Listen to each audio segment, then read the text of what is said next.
my friends. I'm back. This is module number 8, part 2, beginning on page 235. And I am in that paragraph that begins, so the process of meiosis. Okay? All right, you guys all ready to go? And let's do it. So the process of meiosis separates the alleles in the parents by separating the homologous chromosomes. That way, each parent contributes only one allele for each trait. If this is the case, then, how do we know which allele gets donated? Well, it all depends on which gamete fertilizes which. Remember, the male makes 4 functional sperm when one diploid cell undergoes meiosis. Thus, 2 of the sperm have one of the male's 2 alleles, and the other 2 have the other allele. Thus, if the male's genotype for a particular trait is capital T lowercase t, 2 sperm will have the capital T allele, and 2 will have the lowercase t allele. For the female, only 1 functional egg is produced. The allele that it has depends completely on which cell in meiosis 1 got the majority of the cytoplasm. For a heterozygous female, then, whether or not the single functional egg has a capital T or lowercase t allele depends entirely on which cell got the most cytoplasm in meiosis 1. The process that determines which cell gets the majority of cytoplasm is completely random. Thus, half of all meiosis processes in a heterozygous female will produce an egg with a capital T allele, while the other half will produce an egg with a lowercase t allele. In the end, then, the genotype of the offspring is determined by which sperm fertilizes which egg. If a capital T sperm fertilizes a lowercase t egg, the genotype of the offspring will be capital T, lowercase t. Similarly, if a lowercase t sperm fertilizes a capital T egg, the genotype of the offspring will once again be capital T, lowercase t. On the other hand, if a capital T sperm fertilizes a capital T egg, the genotype of the offspring will be capital T, capital T. And a lowercase t sperm fertilizing a lowercase t egg will result in a lowercase t offspring. Thus, the fact that each parent contributes only one allele is a result of meiosis. The final result of which allele gets contributed, however, is determined by which gamete participates in fertilization. Punnett squares. Since the genotype of an offspring depends on which gamete from the mother and which gamete from the father end up participating in the fertilization process, the traits of the offspring can never be determined with absolute certainty.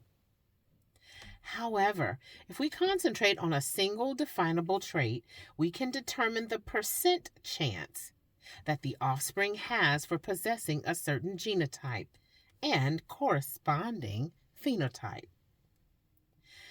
For example, if you look back at figure 8.4, you will see that out of 4 offspring, 1 had the capital T genotype, resulting in a tall phenotype.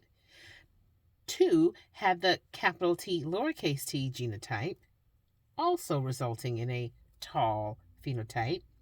And 1 had the lowercase t genotype, resulting in the small phenotype.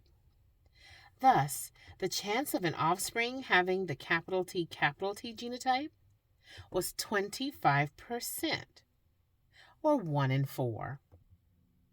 The chance of an offspring having a T genotype was 50%, 2 in 4.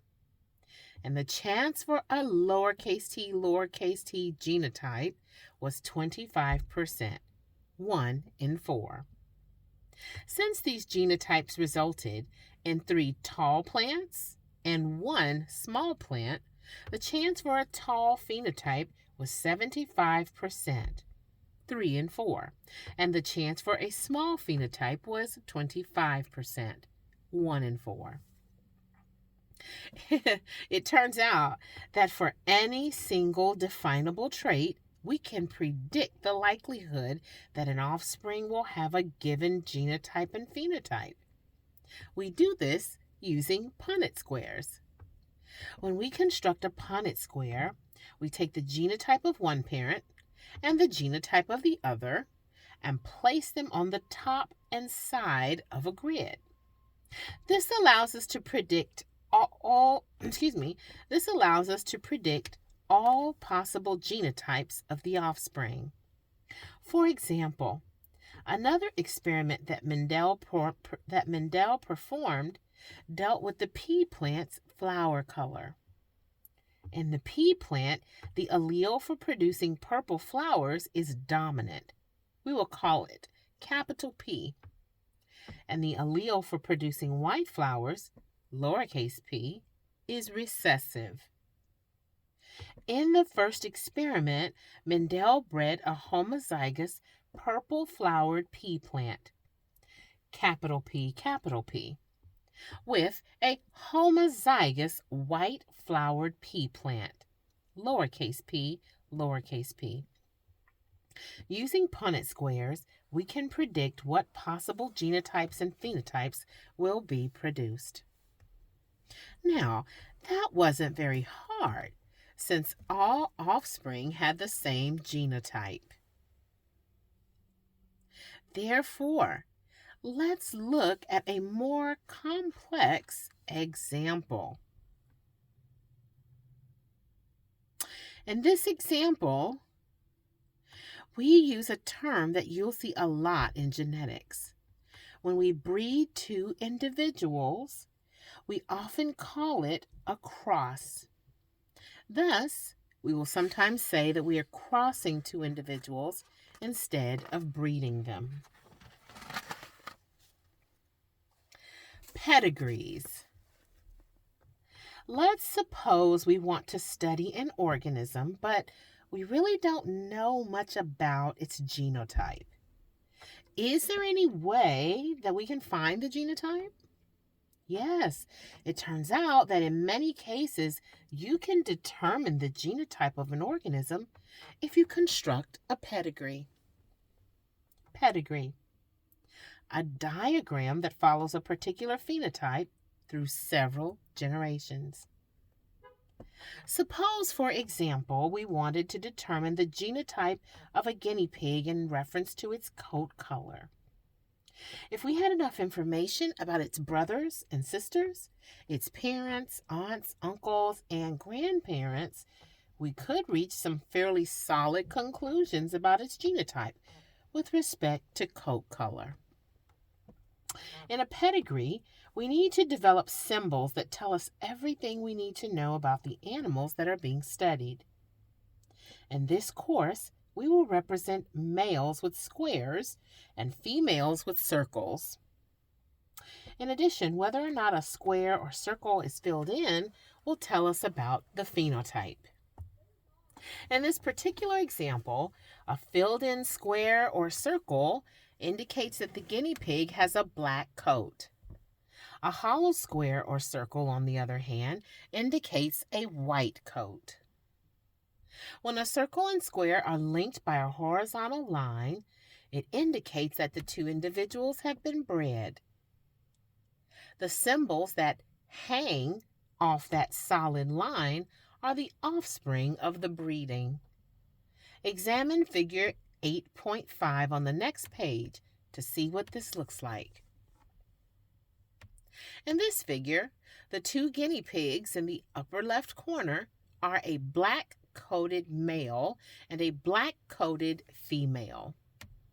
Since there is a line connecting them, they are bred and produce 4 offspring, the ones that hang off that line.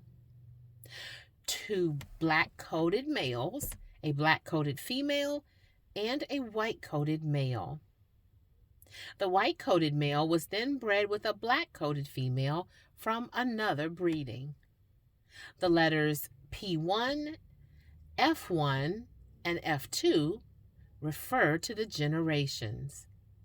The P1 indicates the initial parents.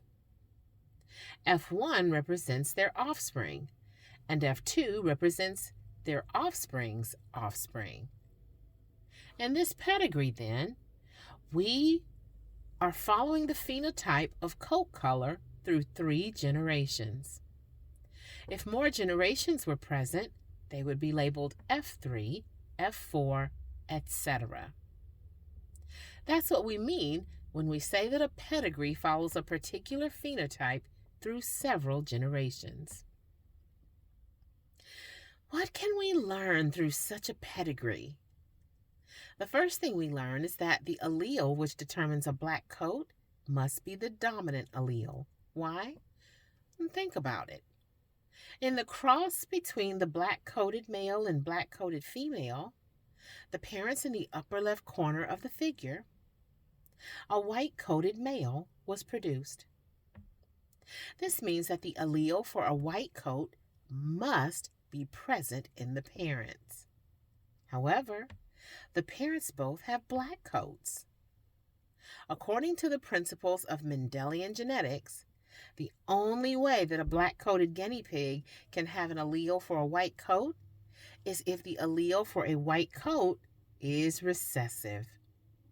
We will therefore call it lowercase b. This means that the allele for black coat is dominant, and we will therefore call it uppercase B or capital B.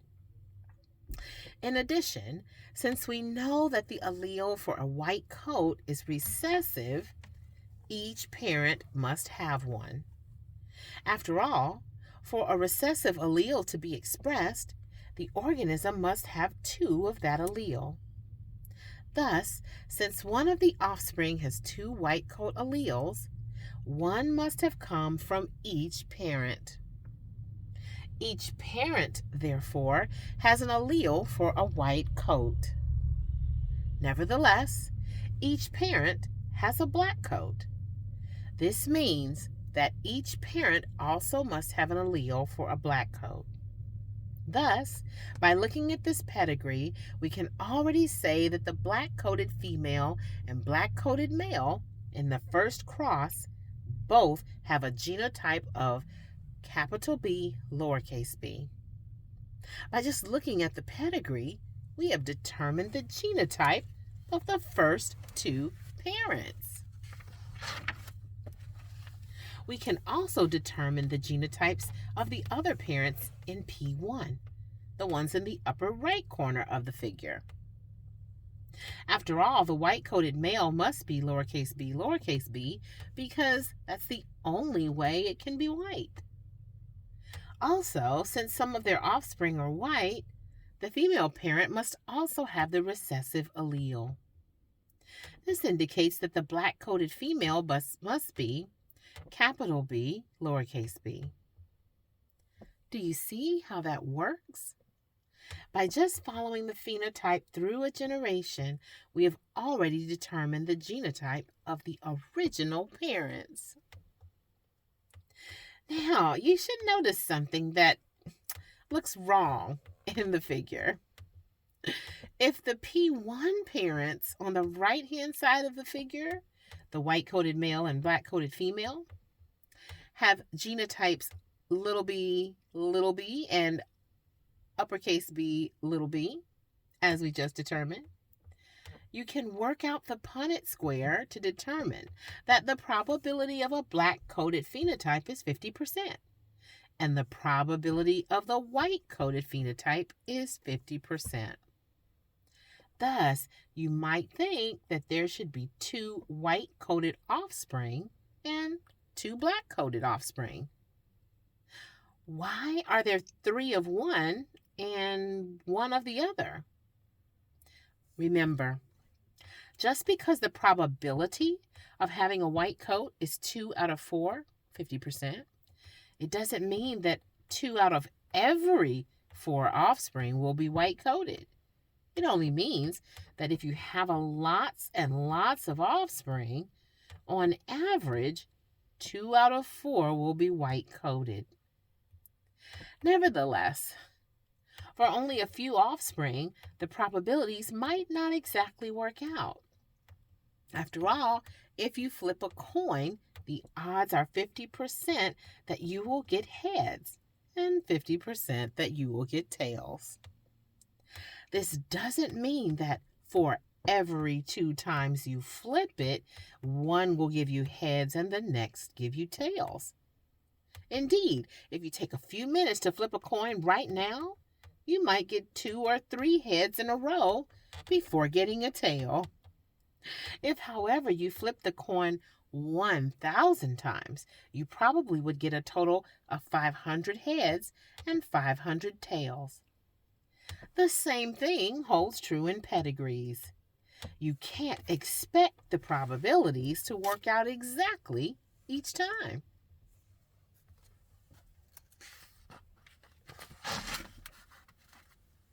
More complex crosses. The crosses that you have just done are relatively simple because they concentrate on only one trait. When we are looking at the sexual reproduction of 2 individuals and concentrate on only one trait, we say that we are doing a monohybrid cross. Monohybrid cross. A cross between 2 individuals concentrating on only one definable trait More interesting situations develop, however, when we look at a dihybrid cross. Dihybrid cross. A cross between 2 individuals concentrating on 2 definable traits. For example, in the pea plants that we discussed in examples 8.1 and 8.2, we looked only at flower color. As we know, however, a pea plant has many more traits.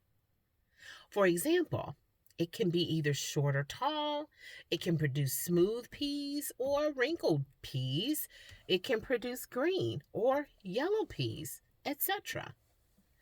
What if we were to look at 2 of those traits simultaneously?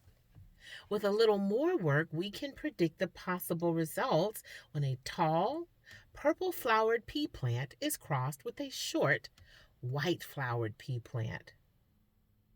How do we do this? Well, it involves making a Punnett square, but the size of that Punnett square depends on the genotypes present in each parent. You see, when we make a Punnett square, we need to know the alleles that will be present in all gametes produced by each parent. The alleles in each possible gamete from one parent will be listed at the top of the columns in the square, and the alleles in each possible gamete from the other parent will be listed at the left of rows in the square. In order to determine the gametes from each parent, however, we need to think a little more about meiosis. In meiosis, each allele is separated. Half of the gametes end up with one allele, and half end up with the other. When we are talking about an individual trait, flower color, for example, the possibilities of what allele goes into what gamete are limited. If an organism has the capital P genotype, for example, there's only one possible allele for each gamete, the capital P allele. If an organism has the capital P lowercase p genotype, Half of the gametes will have the capital P allele, and the other half will have the lowercase p allele. Rather simple, huh? When we start considering more traits, however, determining all possible gametes gets more complicated. Suppose, for an example, a pea plant has the capital P lower p genotype for flower color and the capital T lowercase t genotype for height. What are the possible allele combinations for the gametes produced by meiosis? Well, when the alleles split in meiosis, the capital P allele for flower color might go into the same gamete as the capital T allele for height. That gamete would be capital P, capital T. We italicize this combination of letters to make it clear that it is not a genotype. It is simply a list of two of the alleles that exist in a gamete. If the capital P allele for flower color went to the gamete that got the lowercase t allele for height, then the resulting gamete would be capital P, lowercase t. Since which allele goes where is completely random in meiosis, both of these combinations are possible. Furthermore, the lowercase p allele for flower color might go into the gamete that got the capital T allele for height. This would result in a gamete that has lowercase p capital T. Finally, if the lowercase p allele for flower color went to the gamete that got the lowercase t allele for height, the result would be a lowercase p, lowercase t gamete. Now, we realize that this might be a little confusing, but stick with us here. Since all of these combinations of alleles are possible in a gamete produced by this plant, we must include all of them in our Punnett square. Thus, the Punnett square will have the following columns: capital P, capital T, capital P, lowercase t, lowercase p, capital T, and lowercase p, lowercase t. Notice that when writing the alleles in a gamete, we always keep the allele for one trait first and the allele for the other trait second. Unlike genotypes, we do not worry about whether an allele is dominant or recessive when determining where to put it. In the case of writing out the alleles in a gamete, we always keep them ordered by the trait that they affect. In the end, then, when we are considering more than one trait, we have to determine all possible allele combinations in the gametes produced by each parent. That will help us build the Punnett square. Study the next example and then do the on your own problem that follows so that you can be prepared to do the Punnett squares that come next. Now that you have experience thinking about the possible allele combinations in gametes when more than one trait is considered, it's time to study an example of making the Punnett square for a dihybrid cross. Now, that example probably didn't seem too bad. Since both parents were homozygous, there was only one possible combination of alleles for each of their gametes. Thus, the Punnett square was rather simple. Notice that in the previous Punnett squares you drew, there were always 2 rows and 2 columns. This resulted in 4 boxes. We call such a Punnett square a 2x2 Punnett square because there are 2 rows and 2 columns. In the example you just studied, there was only 1 row and 1 column, So we would call it a 1 by 1 Punnett square.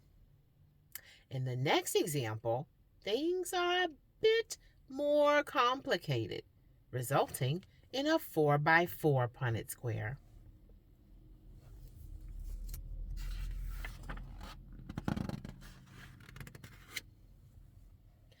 Whew, that was pretty difficult.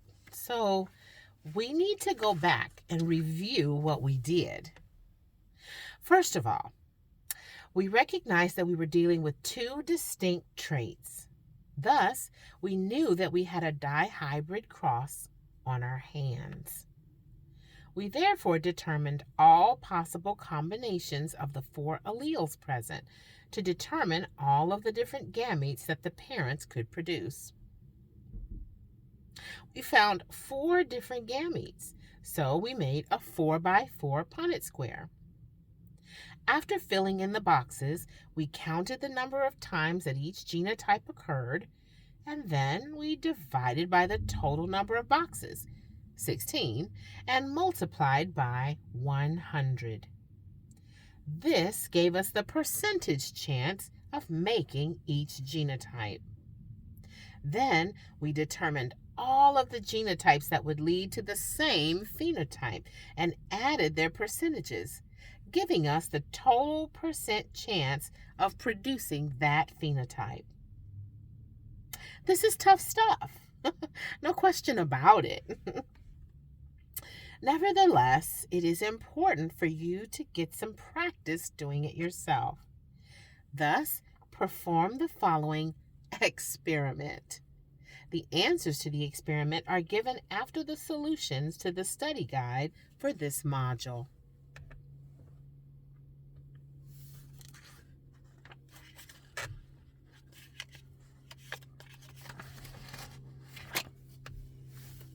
Sex and sex-linked genetic traits. As we learned back in module number 7, humans have 23 homologous pairs of chromosomes. The last pair, however, is a little different from the other 22. Thus, we call the first 22 pairs of chromosomes autosomes, and the last pair sex chromosomes, because the last pair of chromosomes determines the sex of an individual. Autosomes, chromosomes that do not determine the sex of an individual. Sex chromosomes, chromosomes that determine the sex of an individual. If a person's sex chromosomes are perfectly homologous, they are called an XX pair, and the person is female. In males, the sex chromosomes, called an XY pair, are not perfectly homologous. There are fewer genes on the second chromosome, called the Y chromosome, than there are on the X. This causes an interesting effect called sex-linked genetic traits, which we will discuss in a moment.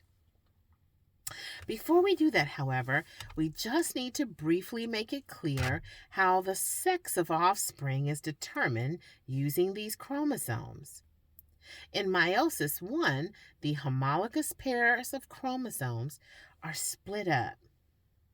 Since females have 2 X chromosomes, each cell at the end of meiosis 1 has an X chromosome.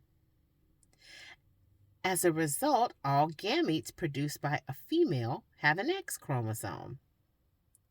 At the end of meiosis 1 in the male, however, one cell has an X chromosome and the other has a Y. As a result, half of the gametes produced by the male will have an X chromosome and half will have a Y. In the end, a Punnett square for the sex chromosomes would look like this. So you see that half of the offspring will have XX chromosomes and therefore be female, and the other half will have XY chromosomes and will therefore be male. As a result, half of the babies born are male and half are female. Once again, In a given family, half of the children may not be male because we are only discussing probabilities here.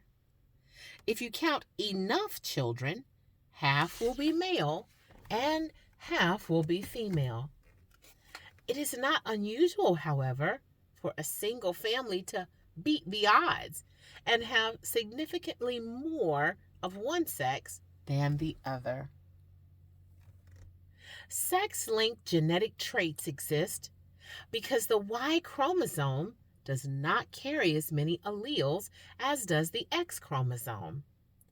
As a result, there are some traits for which alleles only exist on the X chromosome and not the Y chromosome. In essence, this means that for certain genetic traits that reside on the sex chromosomes, males have only one allele instead of two. As a result, expressing the recessive phenotype for such a trait is much more likely for males. After all, if you have two alleles for a given genetic trait, both recessive alleles must be present for you to express the recessive phenotype. For sex-linked traits, however, the male has only one allele. Thus, the male needs only one recessive allele to express the recessive phenotype. All right, friends, that's about 30 minutes. So we're going to pause here, and I will meet you back for part 3 next time. Thank you for listening.